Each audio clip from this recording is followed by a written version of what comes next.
Bismillahirrahmanirrahim. Assalamualaikum warahmatullahi wabarakatuh. Innal hamdalillah wa musalliyan ala rasulillah la haula wala quwwata illa billah. Alhamdulillah, Bapak Ibu dan saudara-saudara sekalian yang dirahmati oleh Allah Subhanahu wa taala.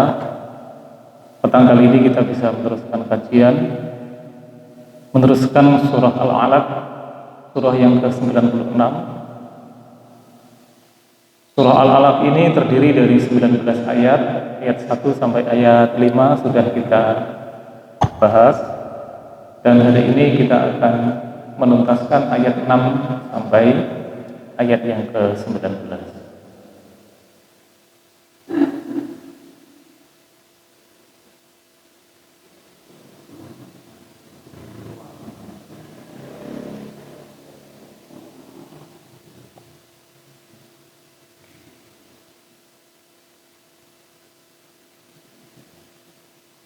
Kita baca dulu. A'udzubillahi minasyaitonir rajim. Bismillahirrahmanirrahim.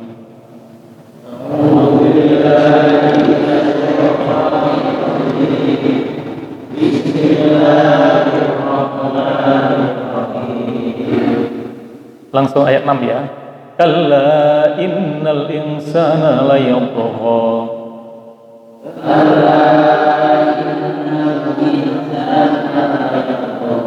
Ar-ra'ahu istaghna. Inna ila rabbika ruj'an. Ara'aita alladhi yanha 'abdan idza shalla. Ara'aita in kana 'ala al-huda أو أمر بالتقوى أرأيت إن كذب وتولى ألم يعلم بأن الله يرى كلا لئن لم ينته لنسفعا بالناصية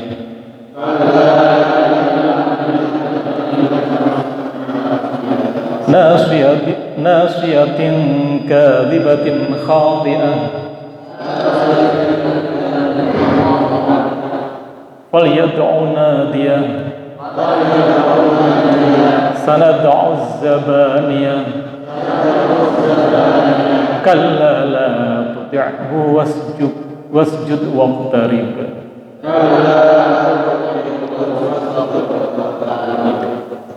Ya, jadi Bapak Ibu dan saudara sekalian, telah dipahami oleh semua orang bahwa ma'lumun bidzarurah, susunan ayat di dalam surah itu tidak didasarkan pada urutan turunnya, tetapi didasarkan pada perintah Allah Subhanahu wa taala. Jadi ayat yang pertama kali turun adalah 5 ayat pertama di dalam surah Al-Alaq. Sementara ayat yang ke-6 sampai ayat yang ke-19 ini turunnya jauh di kemudian hari, diselingi beberapa ayat-ayat yang lain yang turun. Tetapi berdasarkan wahyu dari Allah Subhanahu wa taala, ayat 6 sampai 19 ini digabungkan dengan ayat 1 sampai 5 di surah sebelumnya. Jadi seperti itu. Bapak Ibu sekalian, ayat 6 sampai ayat yang ke-9 ini menggambarkan manusia yang melampaui batas karena dia merasa berkuasa. Ya. Ayat 6 sampai ayat 19 ini menggambarkan tentang manusia yang melampaui batas karena dia merasa berkuasa. Ayat ini berbicara tentang Abu Gosok Abu Jahal, ya, Abu Jahal. Ya. Jadi salah satu dari sababun nuzul adalah Nabi ini melakukan sholat. Nabi Rasulullah itu melakukan sholat. Kemudian datanglah Abu Jahal.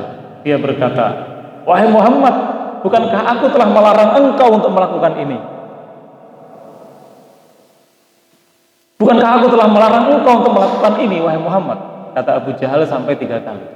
Abu Jahal itu usianya hampir sama dengan Rasulullah. Kira-kira sekitar 2 tahun di bawah Rasul. Atau sekitar setahun di bawah Rasul. Abu Jahal. Bukan Abu Lahab ya. Kalau Abu Lahab itu 22 tahun di atas Rasulullah. Abu Lahab. Kalau Abu Jahal ini seumuran dengan Rasulullah. Perangainya buruk Abu Jahal. Ya. Walaupun status nasabnya nanti masih paman, tetapi dari sisi umur hampir sama. Seperti Hamzah itu juga paman, tapi seusia dengan Rasulullah. Abu Jahal juga begitu.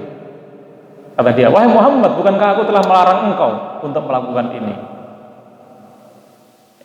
Kemudian dia menambah lagi, mengatakan yang seperti itu sampai 3 kali. Rasul tidak menjawab, tidak bereaksi, hanya ditinggal pergi saja oleh Rasulullah. Kemudian dihalang-halangi oleh Abu Jahal, dan dia mengatakan, kamu kan tahu tidak ada orang se-Mekah ini yang pengikutnya lebih banyak daripada pengikutku, kelompoknya lebih banyak daripada kelompokku itu paling banyak, kata Abu Jahal. Jadi dia mengandalkan kelompoknya yang banyak itu. Kemudian Allah Subhanahu wa taala menurunkan ayatnya, maka biarlah ia memanggil golongannya. Untuk menolongnya, kami akan memanggil malaikat Zabaniyah. Ya. Jadi nasiyatin kadhibatin khati'ah falyad'u nadiyah sanadda'u zabaniyah, kata Allah. Sanadda'u zabaniyah, biarlah aku, Allah Subhanahu wa taala, akan memanggil malaikat Zabaniyah. Bapak Ibu dan saudara sekalian, mari kita bahas satu persatu mulai dari ayat 6. Kalla innal insana layatgha.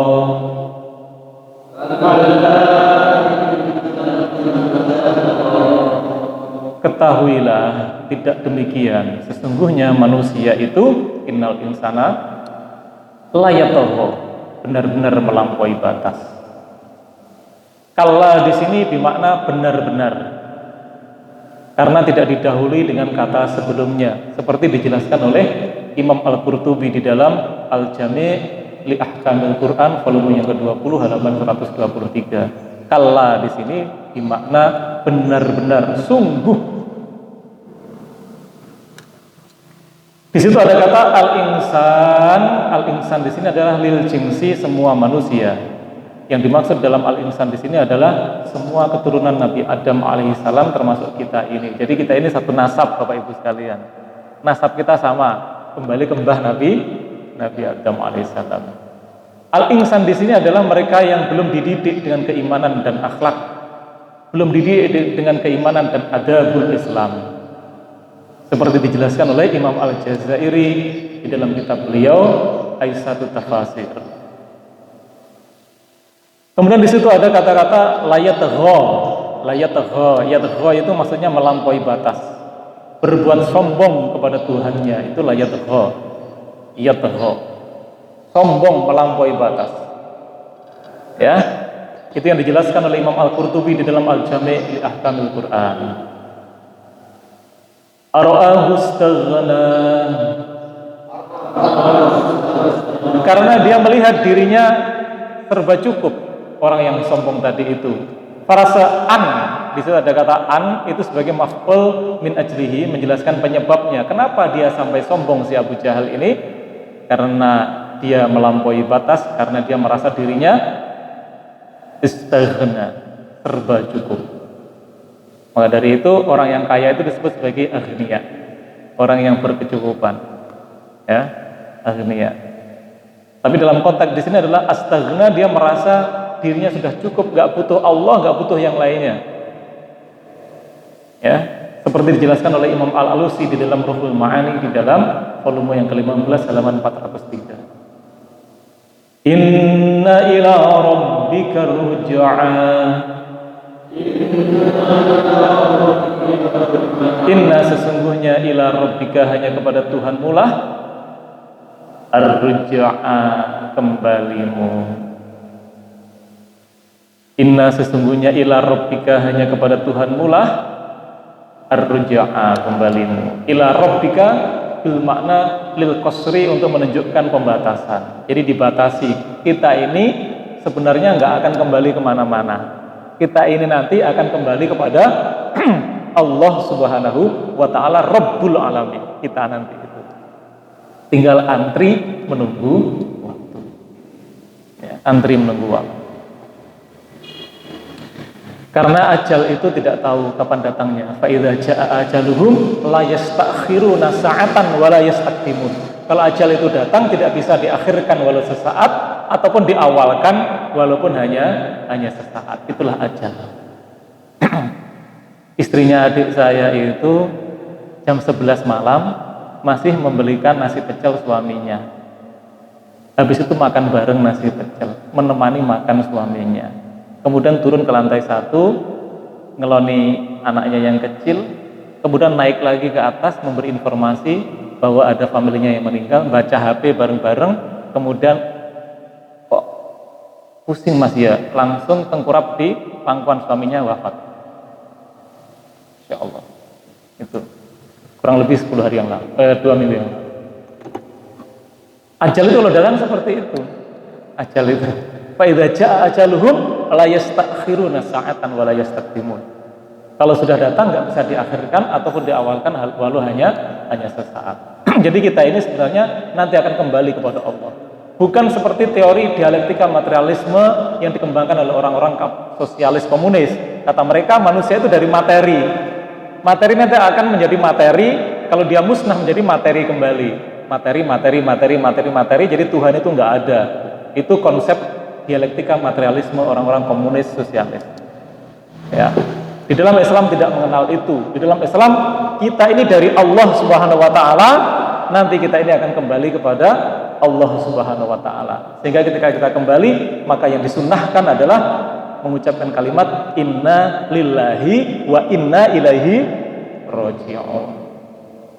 Ya, kalimat irtija itu adalah kalimat untuk mengingatkan kembali bahwa kita ini kembalinya hanya kepada Allah. Di sini dijelaskan inna ila rabbikar ruj'a. Artinya kembalinya manusia itu hanya kepada Allah, bukan kepada yang lain.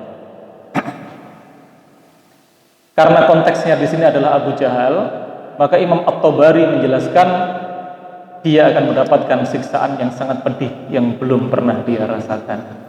Menambahi seperti itu Imam At-Tabari di dalam Jami'ul Bayan fi Ta'wilil Qur'an. Ara'aital ladzi yanha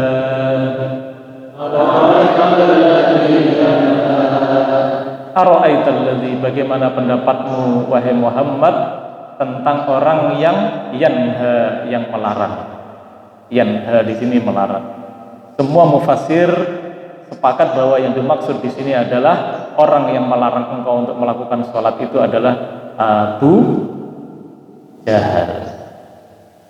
Ya, Abu Jahal. Dulu di awal-awal itu memang ada penentang Islam yang sangat kompak. Abi Tri,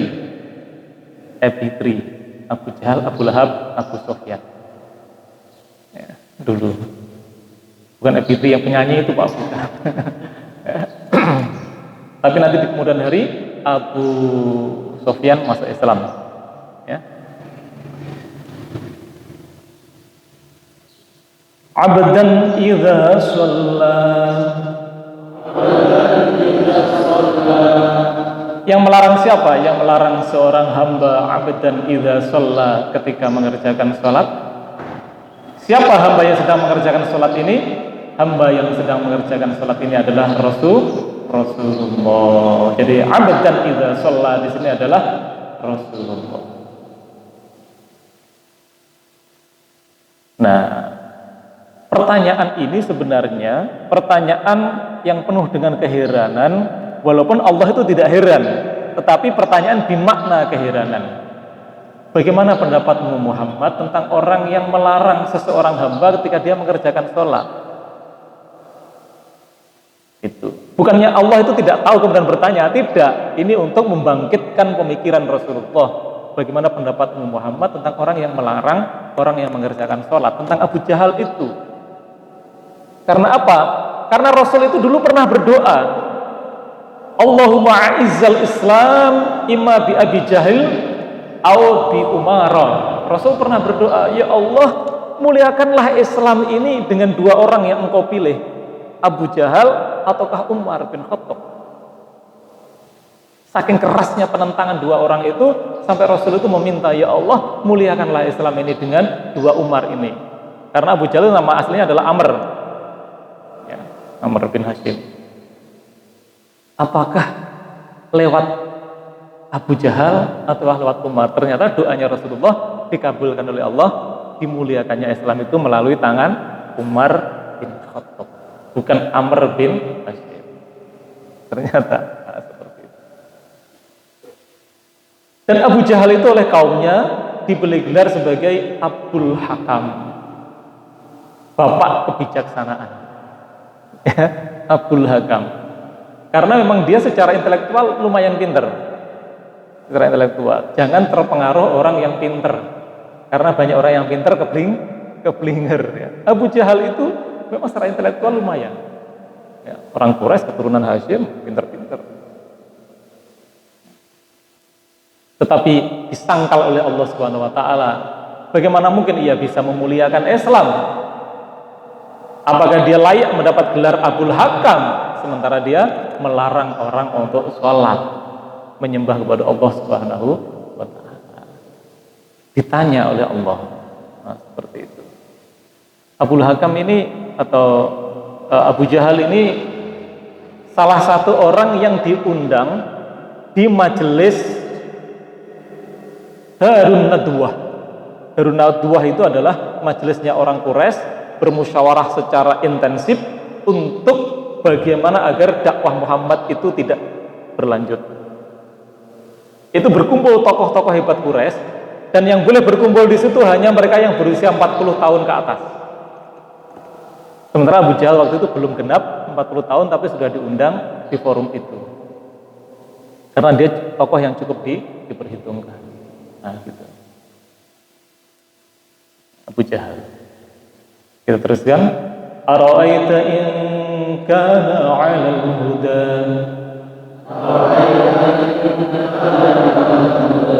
Ara'aita, bagaimana pandanganmu in kana 'alal huda, jika orang yang dilarang itu ternyata 'alal huda, di atas kebenaran. Ini diawali dengan hamzah istifham, satu pertanyaan yang tidak membutuhkan jawaban.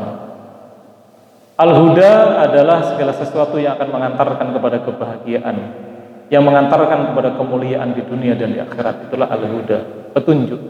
Petunjuk berupa Islam dengan seluruh syariatnya itulah yang akan mengantarkan manusia kepada kebahagiaan dan kemuliaan di dunia dan di akhirat. Kalau ingin bahagia dan mulia, maka pegang teguh Islam.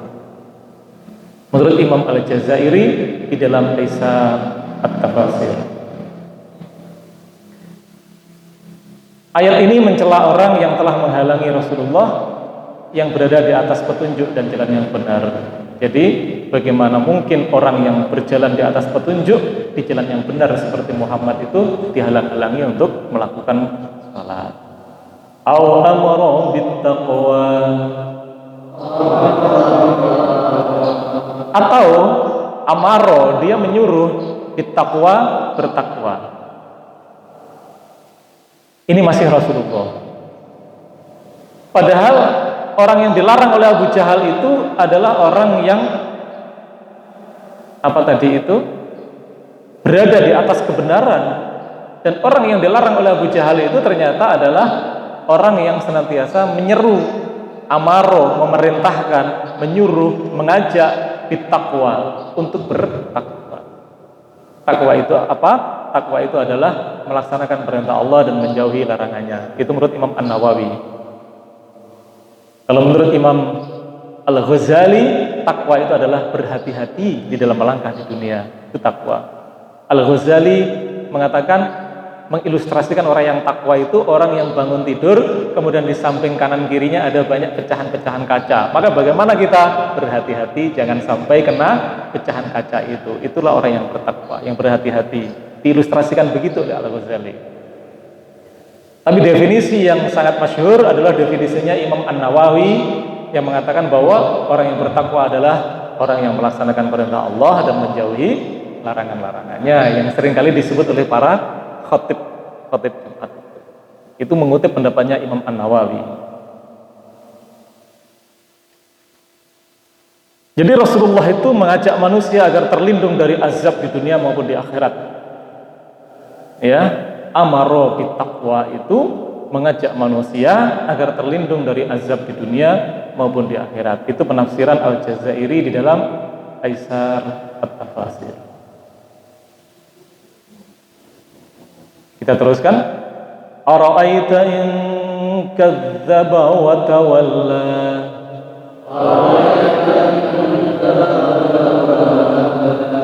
Bagaimana pula pandanganmu atau pendapatmu in kadzdzaba, jika orang yang melarang itu mendustakan, wa tawalla, dan berpaling? Masih bicara tentang Abu Jahal. Bagaimana pendapatmu Muhammad? Ara'aita, bagaimana pandanganmu Muhammad? Ro'a itu kan melihat, ro'a. Sehingga ketika ara'aita itu bagaimana pandanganmu atau pendapatmu? Wahai Muhammad, idza kadzdzaba, jika orang yang melarang itu berdusta, wa tawalla, dan berpaling. Kadzdzab itu artinya dusta. Oleh karena itu orang yang suka berdusta disebut al-kadzdzab. Dulu ada nabi sering berdusta, diberi nama Musailamah al-kadzdzab. Tapi kalau sekarang ada orang yang suka berdusta, tegakah panjenengan memberi gelar al-kadzdzab? Ya. Jangan diviral-viralkan ya.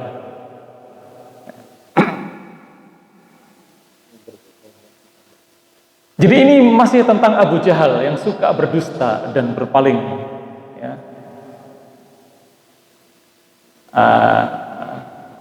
Ini celaan bagi pelakunya. Ya, celaan bagi pelakunya, yaitu siapa saja yang suka berdusta dan berpaling dicela oleh Allah Subhanahu wa taala. Kita teruskan. Kalla la illam yantahi lanasfa'an bin nasiyah.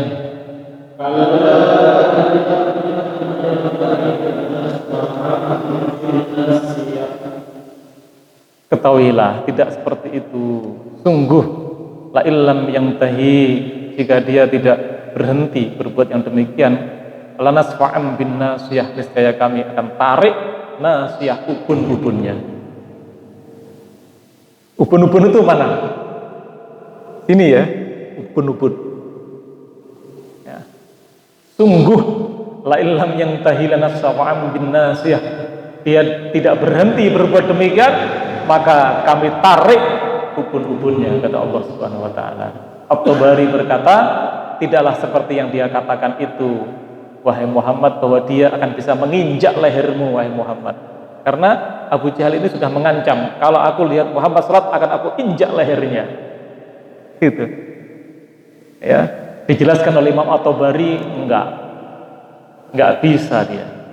Abu Jahal tidak akan pernah dan tidak akan pernah bisa mampu untuk menginjak leher Muhammad.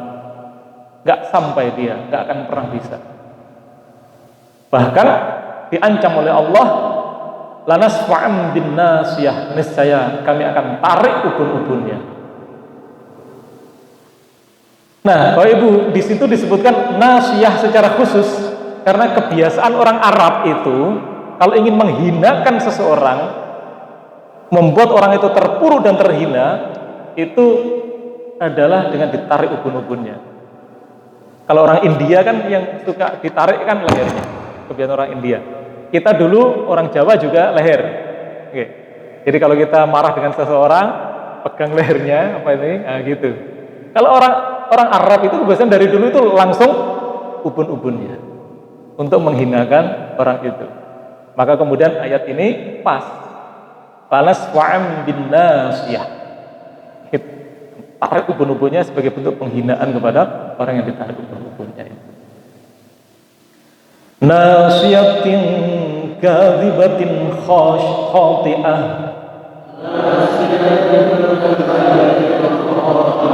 yaitu ubun-ubun orang yang mendustakan lagi durhaka. Kadzibah itu mendustakan, khati'ah itu durhaka.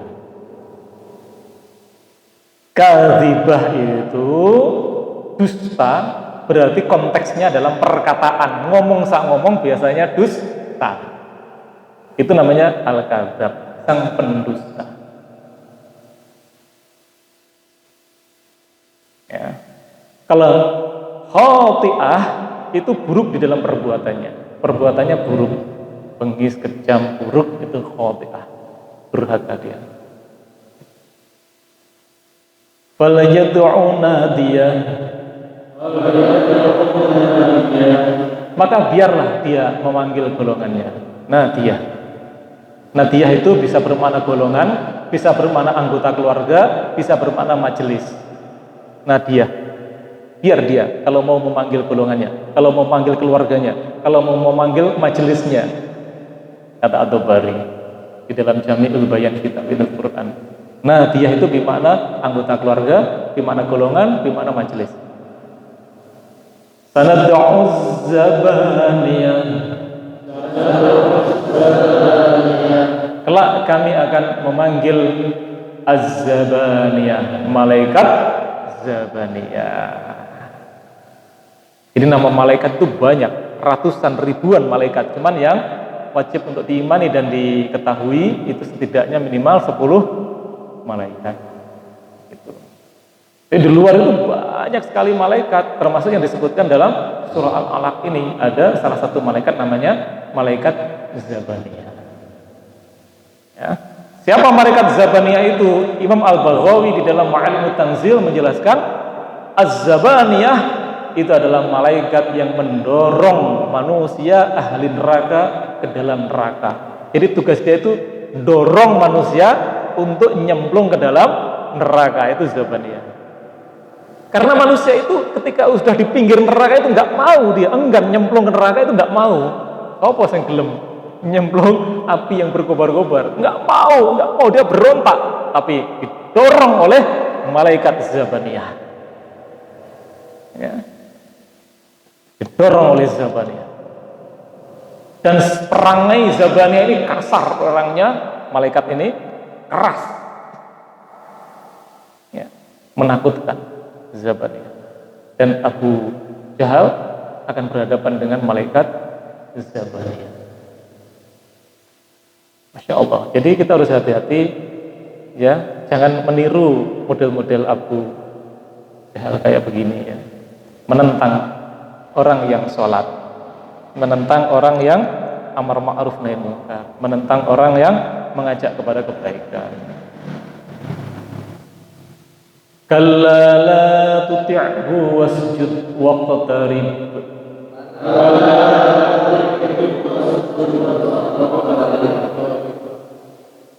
Sekali-kali jangan begitu. La tuti'hu, janganlah kamu patuh kepadanya, ya. Kalla, sekali-kali jangan begitu. La, janganlah. Tuti'hu, tuti itu kamu patuh. Hu, kepadanya. Hu di sini ini kembalinya kepada Abu Jahal. Wahai Muhammad, jangan kamu patuh kepada Abu Jahal. Sekalipun dia punya keluarga yang besar, sekalipun dia punya golongan yang banyak, sekalipun dia punya majelis yang luas, jangan engkau taat, patuh kepada Abu Jahal. Abu Jahal, ya. Jangan engkau patuh pada Abu Jahal. Abu Jahal ini kalau di masa jahiliyah memang punya profesi mengumpulkan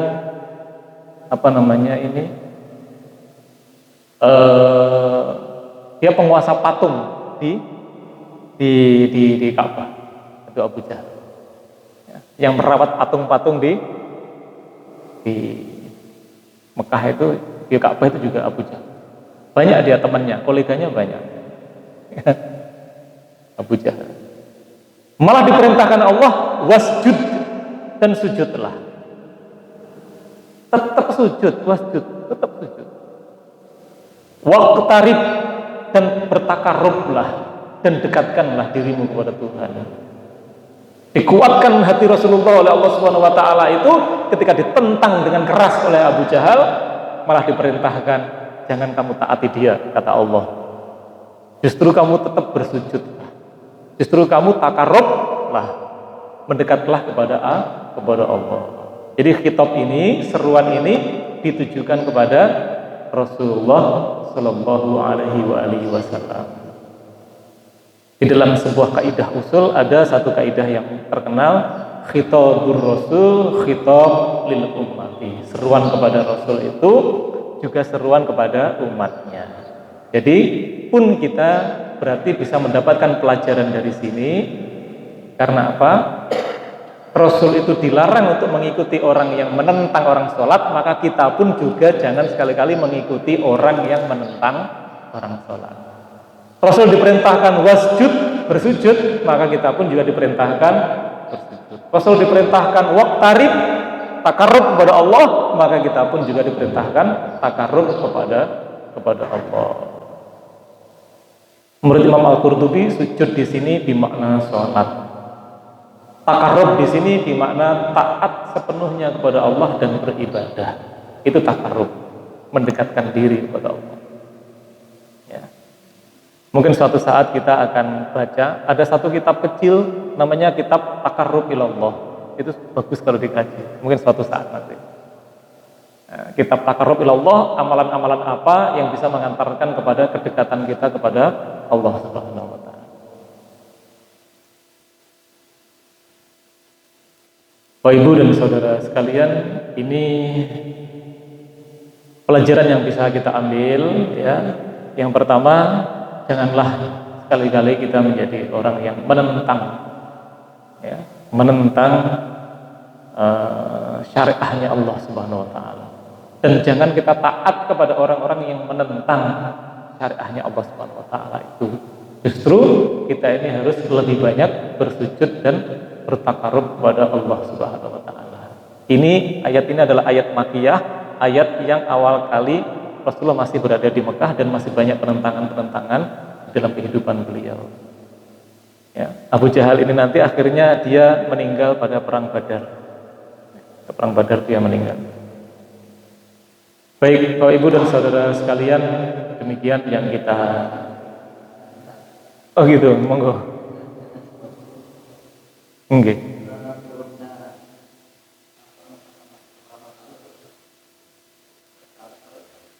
Al-alaq ya, Iqra itu. Iya.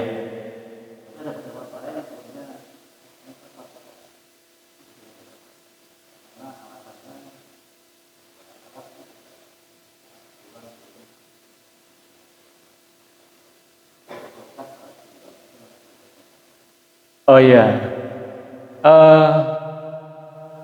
Memang ada dua pendapat, tetapi kita bisa memilih ya. Yang paling soreh kalau menurut saya itu adalah Al-alaq ayat 1 sampai ayat 5. Karena di situ ada hampir sebagian besar dari mufassirin itu berpendapat yang demikian. Ayat 1 sampai ayat yang ke-5. Sebentar.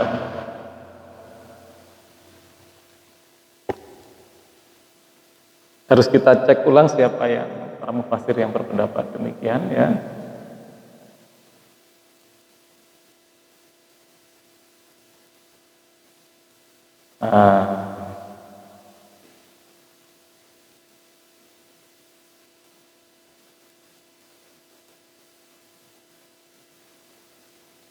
Jadi ini dinukil dari pendapat yang didasarkan pada hadis riwayat Bukhari yang menceritakan tentang apa yang disampaikan oleh Ibunda Aisyah radhiyallahu anha tentang permulaan wahyu yang datang. Jadi berdasarkan hadis Bukhari itu Aisyah radhiyallahu anha itu menjelaskan permulaan wahyu yang datang adalah dengan ru'yatus shadiqah, mimpi yang benar dan seterusnya yang kemudian beliau bercerita tentang keadaan Rasulullah di Gua Hira. Yang di situ Rasul ketakutan karena menerima wahyu 5 ayat yang pertama di Al-alaq itu. Sampai kemudian pulang diselimuti oleh Khadijah. Ini yang kemudian dijadikan sebagai patokan oleh para mufassir bahwa memang pertama kali ayat yang turun itu adalah Al-alaq Iqra itu 1 sampai 5. Dari hadis Bukhari. Ya, hadis Bukhari tersebut. Begitu.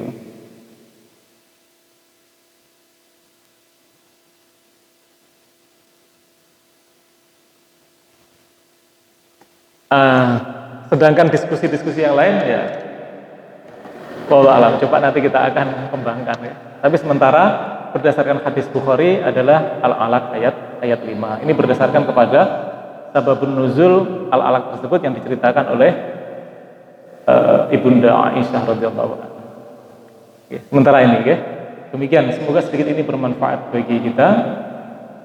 Semoga kita senantiasa diberikan pertolongan oleh Allah Subhanahu wa taala untuk bisa selalu takarrub kepada Allah Subhanahu wa taala, diselamatkan hidup kita di dunia hingga di akhirat.